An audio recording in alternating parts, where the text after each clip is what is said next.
Ralph Peters is a so-called security analyst for Fox News. And he also writes for the New York Post because Rupert Murdoch is a warmonger and will put any lunatic on air and will print any article as long as it leads you to more war. Rupert Murdoch owns both the New York Post and Fox News. Now, Ralph Peters belongs in an insane asylum, but as long as he creates more war, Murdoch will take him out of that asylum and make him a respected analyst and pay him a lot of money to do this warmongering. So in case you think I'm exaggerating, well, I'll give you the exact article that Peters wrote and you can make your own decision. First of all, the headline in the New York Post for this article is, "The moral answer to North Korea threats, take them out." Okay, usual black and white idiocy of the right wing. You either destroy them all or they destroy us all. There is no middle ground, there is no diplomacy, there is no nuance. Why don't they just write the headline, "We're stupid"? Okay, but anyway, so this is the beginning of his brilliant piece.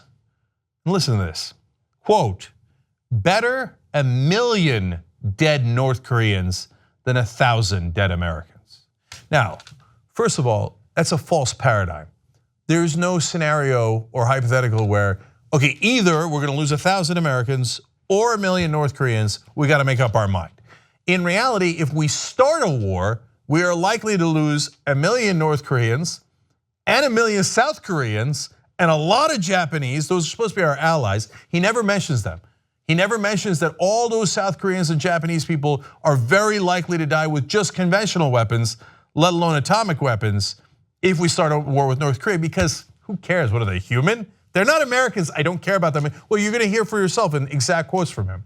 But here, he's saying in a hypothetical, and by the way, thousands of Americans could also die. What if Kim Jong Un is not bluffing and they actually could reach Seattle, let alone Hawaii or Alaska or Guam or anywhere else, let alone South Korea, which we're supposed to care about. That's our allies there.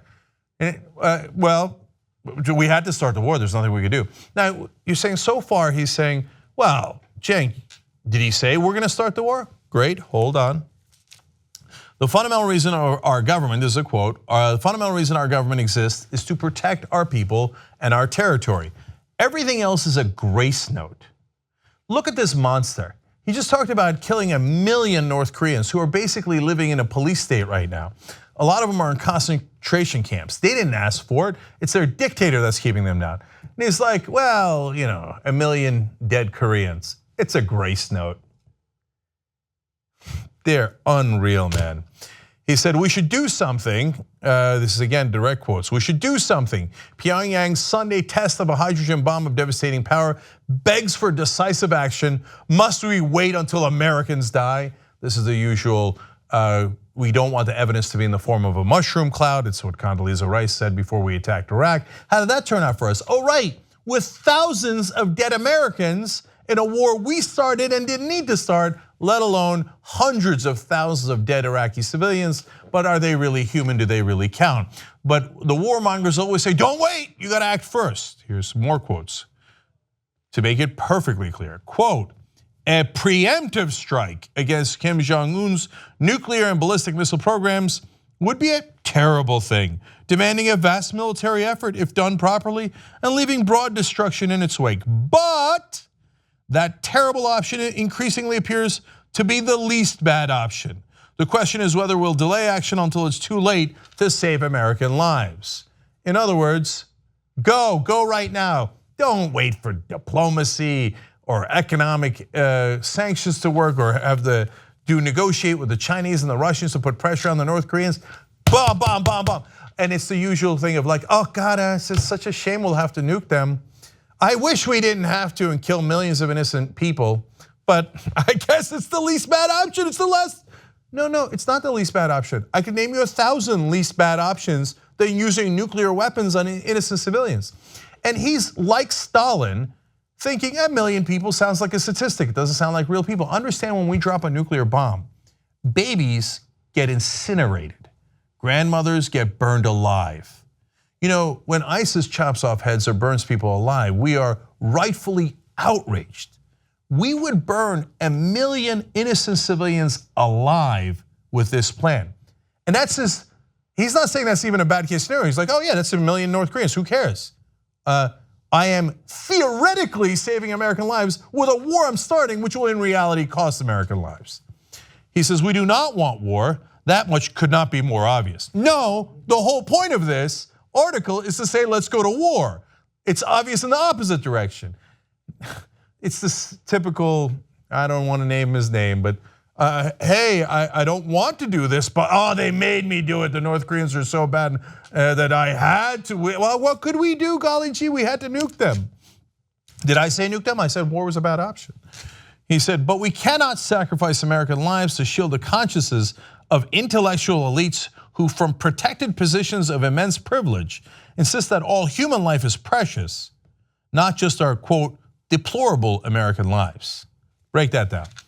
First of all, who the hell said American lives are deplorable? Hey, idiot, I don't know if you know this, we all live here. Our families are here. Nobody thinks our lives are deplorable. Do you think we think our children's lives are deplorable? No, we would do almost anything to protect our kids' lives, our families' lives. Nobody said Americans were deplorable and that it's okay for them to die. You made that up because you're a lying, I could keep going on and on with adjectives, but a warmonger who wants the war no matter what and is willing to nuke people, kill 1 million innocent civilians without thinking twice about it. And then when he talks about like, these intellectuals who think all human life is precious. Okay, well, at least the lines are clear. Yes, I do believe all human lives are precious. If you don't, that's fine. I think you are an absolute monster. You should have no power in this country at all. Now, if we need to go to war, this country has gone to war many, many times. There is an appropriate time for war, such as World War II. By the way, when we were actually attacked, and we did not go into World War II until we were attacked. But for these guys, no, can't wait for an attack. Just in case, let's kill 1 million innocent civilians because these intellectuals think that life is precious. Those North Koreans, are they really humans? South Koreans, our allies that we lied to, said we'd protect them. Who cares? They're Koreans, they're not even Americans. The Japanese, who cares? Who cares? It's not me, if it's not me, they don't count. He says, warfare has been humanity's ultimate means of resolving intractable issues since the first cave dwellers went at the gang from the cave down yonder with rocks. Wait, I thought you said you didn't want to go to war. Now you conclude by saying it is the ultimate means of resolving intractable issues. Why don't you just at least be honest about it? You want the war, you're looking forward to the war, and you've done everything to admit that you don't care about anybody else's life, and you think that that makes you somehow moral, that you're willing to murder babies and children and moms and dads and grandmothers and grandfathers, just burn them alive. Imagine 180 families being burned alive. Oh my God, that sounds so horrible, right? 1 million people, I got news for you, is a lot more than 180. It is family after family after family burned alive, incinerated. And Ralph Peters says, who cares? It's 1 million dead North Koreans. Who cares? The intellectuals will tell you that their lives matter. You're goddamn right we will. And we will try to protect all lives, and yes, of course, American lives, because we're Americans. We don't want to be endangered. It is your policies that endanger us. And as long as we can prevent it, we are going to try to prevent this totally unnecessarily brutal, genocidal war that you and your warmonger friends want to start, including your financier, Rupert Murdoch, who is just as much of a monster as you, maybe worse, because he hires monsters like you to say other people's lives don't matter. Let's just murder them preemptively. That's who you are. If you like this video, you'll love the whole TYT network. Check it out at tytnetwork.com/join.